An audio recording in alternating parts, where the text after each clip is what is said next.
वंदे कृष्ण। आज दुनिया में सत्संग की कमी नहीं है। चारों तरफ कथाएं हो रही हैं, चारों तरफ सत्संग हो रहे हैं, सब लोग जा रहे हैं सत्संग में, कथा सुन रहे हैं, घर पे आ रहे हैं, अपना काम कर रहे हैं। तो सत्संग की कमी नहीं है, क्योंकि सत्संग बड़े भाग्यशाली लोगों को मिलता है। सभी को सत्संग नसीब नहीं होता है,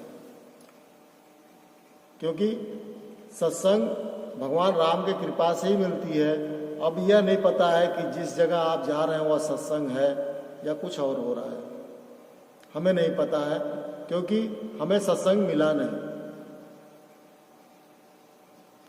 हर जगह घूमने के बाद कहीं कहीं हमें सत्संग मिला, वह बहुत मामूली सत्संग मिला, लेकिन सत्संग मिला नहीं। एक कहावत आ जाती है, इस सत्संग में जाने से लाभ तो होते हैं, लेकिन शायद हम सत्संग में जाकर के सत्संग ले न पाते हों, सत्संग को समझ नहीं पाते हों, या समझाने वाला जो व्यास हैं, जो कथावाचक हैं, वो इतना लंबा चौड़ा समझा देते हैं कि हमारे बात समझ में ही नहीं आती है, यानी कि हजम ही नहीं होती है। जब कोई चीज़ हजम नहीं होगी तो पेट खराब तो होगा ही है, यानी कि फायदा की जगह, कहने का मतलब फायदा की जगह नुकसान होगा। यदि वास्तव में सत्संग आप जाते हैं, सत्संग आपके समझ में नहीं आता है और आप कहीं उल्टा समझ लेते हैं, तो वह फायदे की जगह नुकसान करता है।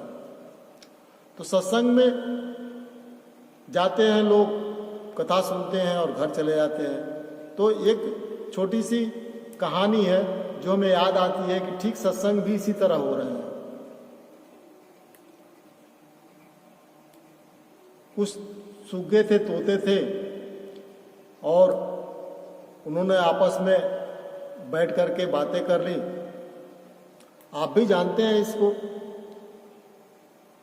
सभी पक्षियों ने एक समूह बना करके अपने आपस में बात कर ली है कि शिकारी आएगा, जाल बिछाएगा, दाना डालेगा, पर चुगना मत।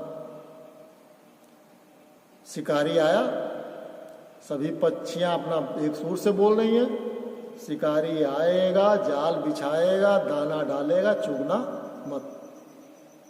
शिकारी बेचारा परेशान कि पंछियों को तो ज्ञान हो गया, अब तो हमारी रोजी रोटी चली गई। क्यों? क्योंकि ये सब कह रहे हैं कि शिकारी आएगा, जाल बिछाएगा, दाना डालेगा, लेकिन चुगना मत। इसका मतलब इन्हें ज्ञान हो गया है, इन्हें सब कुछ मिल गया, इन्हें सत्संग मिल गया है। अब क्या करें? अब तो शिकारी परेशान। लेकिन शिकारी ने हार नहीं मानी। उसने कहा ठीक है, कोई बात नहीं है।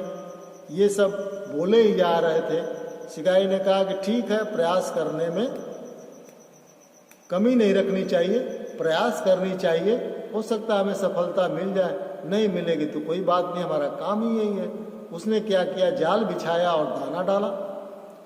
जाल बिछाया और दाना डालने के बाद सारे पंछी जा करके उस दाने को खाने लगे, और खाते खाते यह भी कह रहे हैं कि शिकारी आएगा, जाल बिछाएगा, दाना डालेगा, पर चुगना मत। तो शिकारी समझ गया कि इन लोगों का जो ज्ञान है वह ज्ञान सिर्फ इन लोगों के कहने के लिए है। जैसे आज समाज में हो रहा है क्या कि ज्ञान बंट रहे हैं, माने जो हम ज्ञान ले रहे हैं वह बांट रहे हैं। बांटने का भाव समझ रहे हैं आप? शिकारी आएगा, जाल बिछाएगा, दाना डालेगा, पर चुगना मत। आपस में सभी पक्षियां एक दूसरे से कह रही हैं, लेकिन समझ कौन रहा है? तो आजकल समाज में कहीं भी जाते हैं, जिससे भी मिलते हैं, तो वह ज्ञान की बात सामने रखने लगता है, कथा कहने लगता है, कहानी कहने लगता है कि हम सत्संग में गए थे, हमें इतना ज्ञान मिला, हम आपको बता रहे हैं। क्या वास्तव में जो ज्ञान मिला है आपको, उस ज्ञान को आपने लिया कि नहीं? विषय यही है कि आपने उस ज्ञान को लिया नहीं, और लिया तो सही लिया या गलत लिया। सही लिया या गलत लिया, इसका निर्णय कौन करेगा? तो इसका निर्णय जो करेगा उसी को गुरु कहते हैं। आपका ज्ञान सही है या गलत है, इसका निर्णय जो करता है उसको गुरु कहते हैं। जिसके पास आप जाएंगे, पूछेंगे कि हमें तो ज्ञान हो गया है, अब क्या करें, तो वो बताएंगे कि नहीं, ये ज्ञान आपका सही नहीं है, ये ज्ञान आपका गलत है, या आपका सही ज्ञान है, आप चलिए इस पर। तो हमारी कथाएं, हमारा सत्संग भी कुछ इसी तरह हो गया है कि शिकारी आएगा, जाल बिछाएगा, दाना डालेगा, पर चुगना मत। हम भी कहीं से पढ़ के आते हैं, हम भी कहीं से देख के आते हैं, हम भी कहीं से सत्संग करके आते हैं, और जैसे ही करके आते हैं तो चौराहे पर, घर के बाहर, यहाँ वहाँ उसी कथा को, उसी ज्ञान को बांटना शुरू कर देते हैं कि शिकारी आएगा, जाल बिछाएगा, दाना डालेगा, पर चूगना मत। लेकिन क्या वो पंछियों ने इस बात को महसूस किया कि ये सिर्फ कहने की बात है या करने की बात है? तो आज के दिनचर्या में हम लोगों की भी वही हालत हो गई है कि हम लोग भी जाते हैं, सुनते हैं और अपने हजम नहीं करते हैं, फिर आकर के सुनाते हैं दूसरे को। और इस बीच में हमने जो बात सुनी, हमने जो बात समझी, अब वो बात हमने क्या समझी, क्योंकि कहने वाला तो 3 घंटे बोला, 4 घंटे बोला, 5 घंटे बोला, उसमें हमने क्या चीज़ समझी।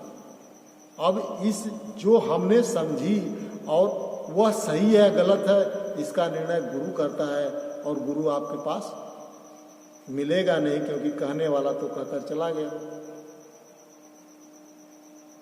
फिर बताते हैं कि आप यदि किसी समस्या से, दुख से, परेशानी से निजात पाना चाहते हैं, अपने ज्ञान को बढ़ाना चाहते हैं, तो श्री धर्मतरु आश्रम से जुड़िए।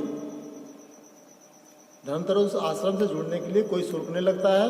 हाँ, आप अपने ज्ञान को, आप जहाँ पे हैं, जिस ढंग से हैं, यदि आपके पास कोई समस्या परेशानी है तो आप जुड़ करके वहाँ से निदान ले सकते हैं। अन्यथा आप यदि कहीं सत्संग कथा में जाते हैं, वह ज्ञान आपका सही है कि नहीं कहीं सही है, अपने बुद्धि को रख दीजिएगा और प्रश्न करिएगा, तो आपको उत्तर मिल जाएगा कि आपका ज्ञान सही है या नहीं है। इसलिए धर्मतरु आश्रम से जुड़िए। यह हम लोग, आप गुरु के माध्यम से, अपने माध्यम से आपको बताएंगे कि नहीं, जो आपने पाया है वह सही है या गलत है, क्योंकि वही बताएगा जो गुरु होगा। क्योंकि बताने वाला कह के चला गया और सुनने वाले ने पता नहीं क्या समझा और उसका पालन करता है। यदि वह सही होगा तो अच्छी बात हो जाएगी, यदि वह गलत होगा तो बदहजमी हो जाएगी, यानी कि आप नीचे गिर जाएंगे। इसलिए मेरे भाइयों, बंधुओं, इतना ध्यान दीजिए, कथा सुनिए, सत्संग में जाइए, लेकिन अपने विवेक का इस्तेमाल जरूर कीजिए, क्योंकि विवेक नहीं होगा तो आप कुछ भी नहीं कर पाएंगे। आज के लिए इतना ही। धर्मतरु आश्रम से जुड़िए, आपकी जो समस्या परेशानी होगी वो उसका समाधान किया जाएगा, और जो भी आपके प्रश्न होंगे, चाहे आप किसी भी संस्था से जुड़े हों, आपका स्वागत है। वंदे।